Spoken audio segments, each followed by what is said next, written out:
ಪ್ರತಿ ವರ್ಷ UPSC ನಡೆಸುವ ಸಿವಿಲ್ ಸರ್ವಿಸ್ ಎಕ್ಸಾಮಿನೇಷನ್ ಅಲ್ಲಿ ಕರ್ನಾಟಕದಿಂದ ಹಲವಾರು ವಿದ್ಯಾರ್ಥಿಗಳು ಪಾಸ್ ಆಗ್ತಾರೆ. ಈ ವರ್ಷ ಕೂಡ ಕರ್ನಾಟಕದಿಂದ 23 ವಿದ್ಯಾರ್ಥಿಗಳು ಪಾಸ್ ಆಗಿದ್ದಾರೆ. ಅಂಡ್ ಇದು ನಮ್ಮ ಕರ್ನಾಟಕಕ್ಕೆ ಒಂದು ಹೆಮ್ಮೆಯ ವಿಷಯ.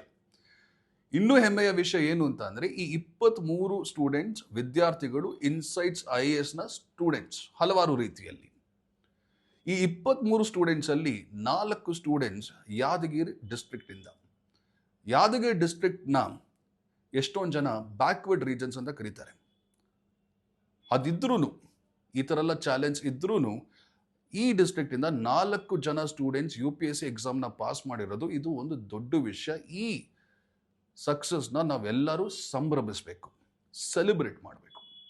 ಮತ್ತೊಮ್ಮೆ ಈ ಎಲ್ಲ ಸ್ಟೂಡೆಂಟ್ಸ್ಗೂ ನಮ್ಮ ಇನ್ಸೈಟ್ಸ್ IAS ಫ್ಯಾಮಿಲಿ ವತಿಯಿಂದ ಹೃದಯಪೂರ್ವಕ ಅಭಿನಂದನೆಗಳು.